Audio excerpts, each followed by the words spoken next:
and welcome to Jack at the Movies. I'm your host, Jack Heim, and today we're continuing our look into the world of James Bond with the 13th 007 adventure and Roger Moore's 6th outing as Agent 007 in Octopussy.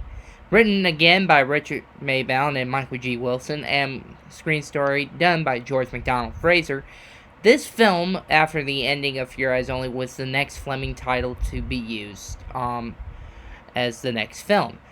And there's something that you guys don't know about this film coming out in 1983. We had two James Bond films, not just Octopussy coming out, but also Never Say Never Again, which became known as the unofficial remake of Thunderball, starring Sean Connery back as James Bond. And both films were originally going to come out at the same time of the summer of 1983.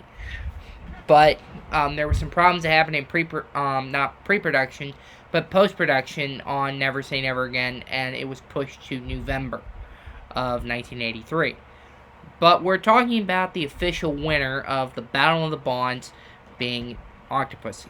The plot of the film, the main plot of the film is that a 00 agent found a Fabergé egg. A egg that was made by Carl Fabergé, which he gave as an Easter gift to the Russian royal families.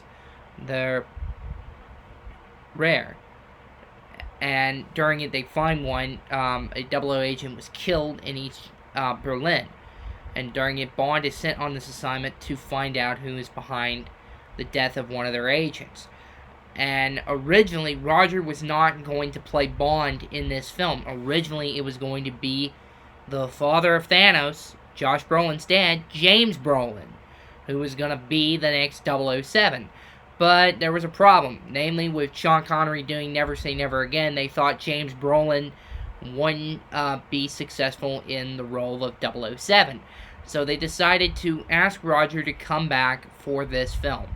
And he did. He signed for his 6th outing as 007, and tying up with Sean again a bit early on in the official films, because he did 6 outings in the official movies, so they were tied. But they'll tie again also when we get to his next film. But we're going to focus on the pre-title sequence again, which is another great action sequence. If you have not seen Octopussy, if you have Amazon Prime, you should go watch the film. And if you have not have Amazon Prime, if you have your original DVD of the film, go watch it and then come back here. But the footage here is not owned by me. It's owned by MGM, United Artists, Eon Productions, Dan Jack, and Amazon. So here we go with the Octopussy pre-title sequence. Let's roll it. The sequence, some people thought this was shot in Cuba. It was not Cuba. It is actually was shot in the UK, but doubling for South America. And this sequence of the Acrostar jet sequence was originally written for Moonraker. And they decided it was too far-fetched at the time, so they decided to reuse it for Octopussy. And it's a great way to begin the movie. It's a great way of flying. The person who was flying it was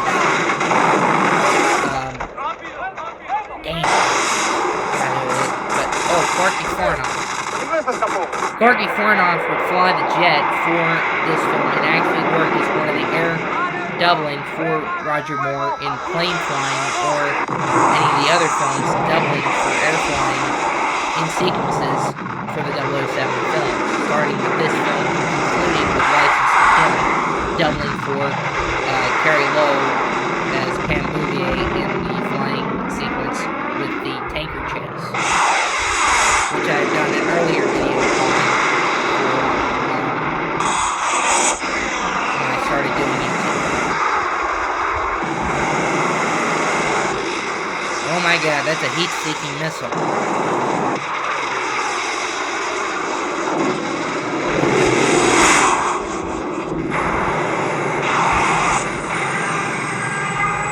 But this sequence really pulls some. So what they're saying is close the doors, we can't have them come in.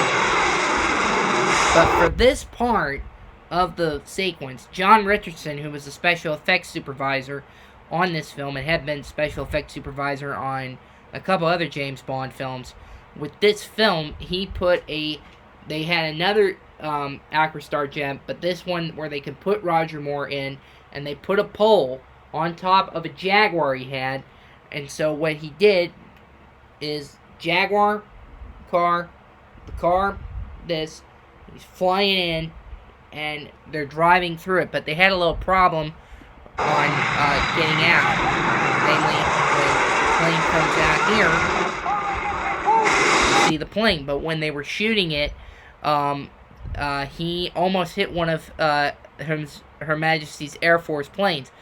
John Richardson, namely, avoided an accident, but damn near killed him.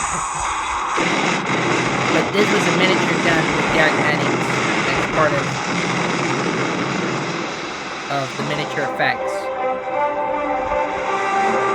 unit for the film.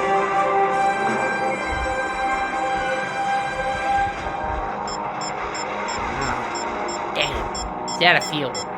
Damn.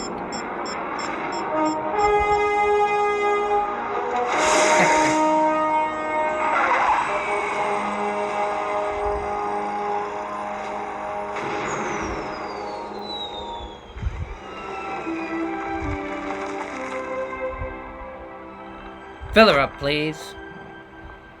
Fill her up, please. It's a great moment in the movie. It's a great moment of beginning that you know that Bond is on another high-tech adventure and still involving the Cold War thriller elements in the film, because we don't know what the Russians are doing, and it's up to Bond to find out what's going on, because they think of selling the jewelry as a way for special payoffs or payoffs for covert operations. But I don't want to spoil who the villain is, but it's a great use of finding out who the villain is, and including they brought elements from Ian Fleming's short story, Octopussy, The Property of a Lady storyline, and it's a great use of espionage.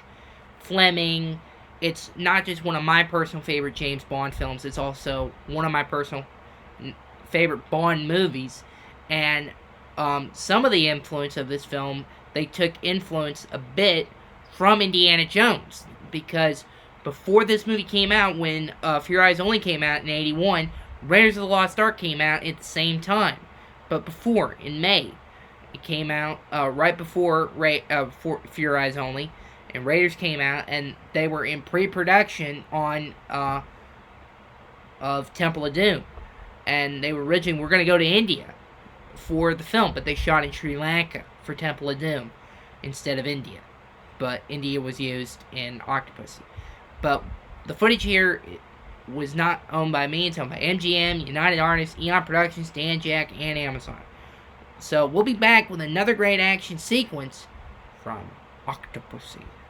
So stay tuned until next time.